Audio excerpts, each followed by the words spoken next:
Hello बच्चों, कैसे हो बच्चों। हम रिमझिम भाग 3 यानी कक्षा 3 के लिए पाठ 6 हमसे सब कहते ये पाठ पढ़ रहे हैं। बच्चों, इस पाठ में क्या कहा गया है कि सब लोग हमें ही कहते हैं, कोई किसी और को नहीं कहता।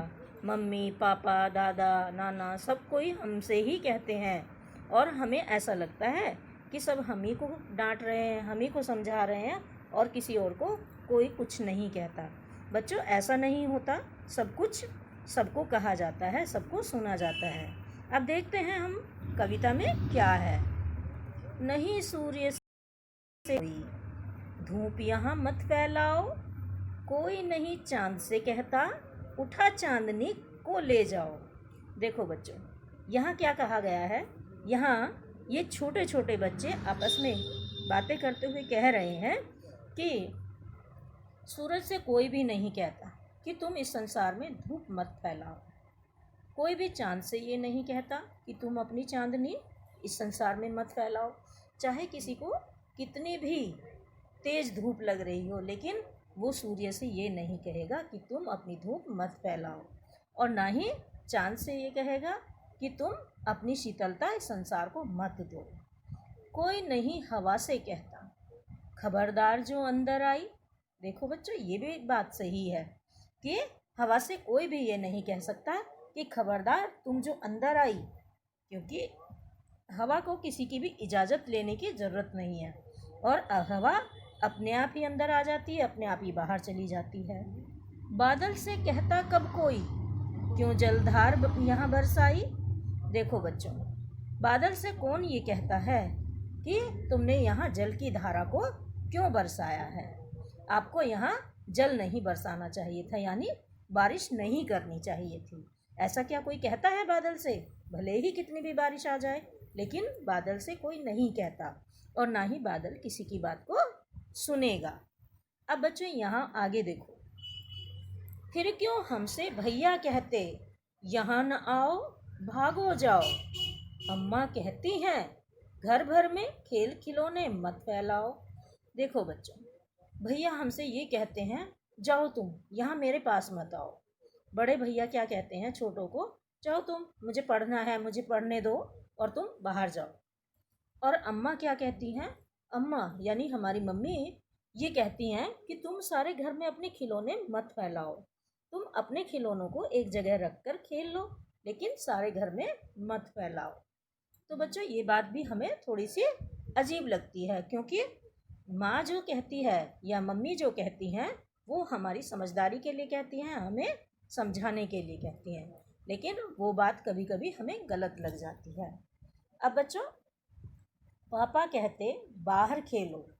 हमारे पापा क्या कहते हैं कि जाओ बाहर खेलो, खबरदार जो अंदर आए। वह भी हमें डांटकर तेज आवाज़ में क्रोध से बोलकर बाहर भगा देते हैं, बाहर भेज देते हैं। हम पर ही सबका बस चलता, जो चाहे वह डांट बताए। सबका बस हम पर ही चलता है, जिसका भी मन करता है वह हमें डांट कर चला जाता है और सब हम ही को डांटते हैं। हम छोटे बच्चे हैं तो सब हमको ही डांटते हैं, बड़ों को कोई कुछ नहीं कहता, बड़े तो और उल्टा सब हमको ही कहते हैं। तो बच्चों, ऐसी बात नहीं है। जिसको डांटना होता है, जिसको समझाना होता है, सबको समझाया जाता है। कभी कभी ऐसा होता है कि कोई बात बड़े भैया गलत कर रहे हैं तो उन्हें भी कहा जाता है कि तुम इस काम को ऐसे मत करो, इसे ऐसे कर लो।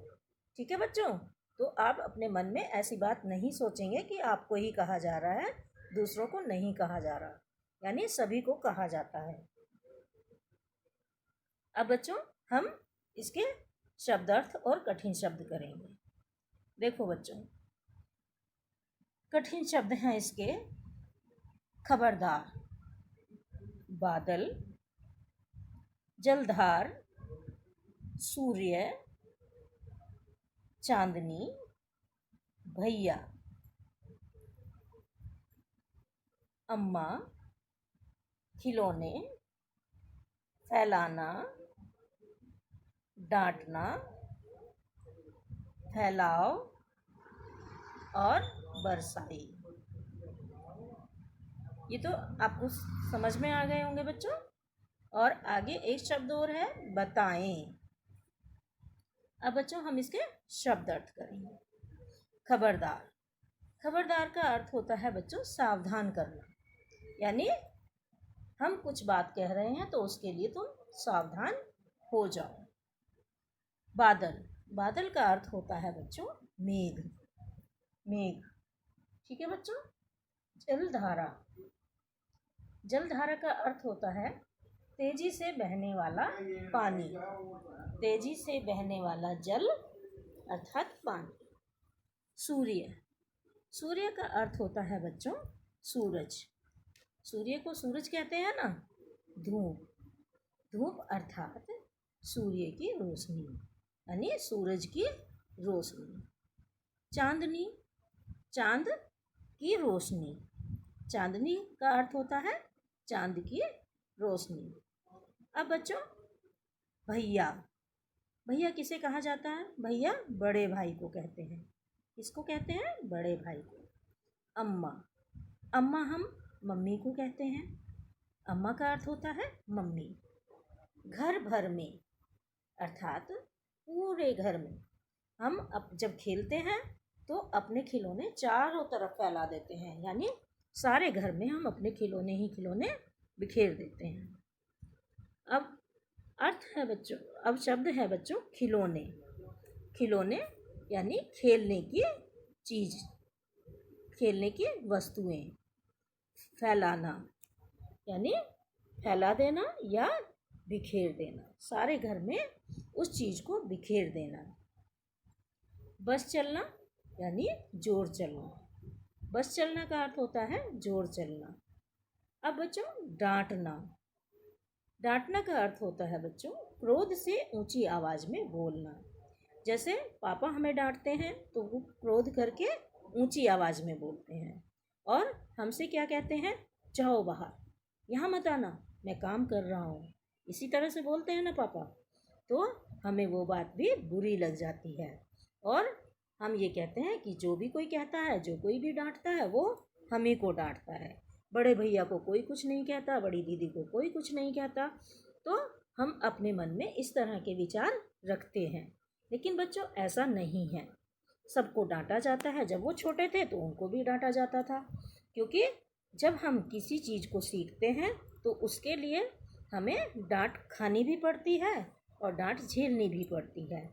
कभी कभी हम इतने गलत काम कर देते हैं कि बड़ों को डांटना ही होता है। जब वो हमें किसी चीज़ के बारे में बताएंगे तो पहले तो वो धीरे धीरे बताते हैं, 2 बार 4 बार, लेकिन जब हम उनकी बात को नहीं समझते तो वो हमें डांटते हैं और फिर हम उनकी डांट से बुरा भी मान जाते हैं। तो बच्चों ऐसा नहीं है। हमारे बड़े जो हैं वो हमें अच्छाई के रास्ते पर ले जाने के लिए डांटते हैं, बुराई के रास्ते पर नहीं। तो अब बच्चों हमने ये कविता कॉपी में लिखनी है, याद करनी है और ये शब्दार्थ और कठिन शब्द भी आपको कॉपी में लिखने हैं। और जो चित्र बना सकते हैं आप खिलौनों के या इस कविता में से जो भी चित्र बना सकते हैं उन्हें आप कॉपी में बनाएंगे। धन्यवाद।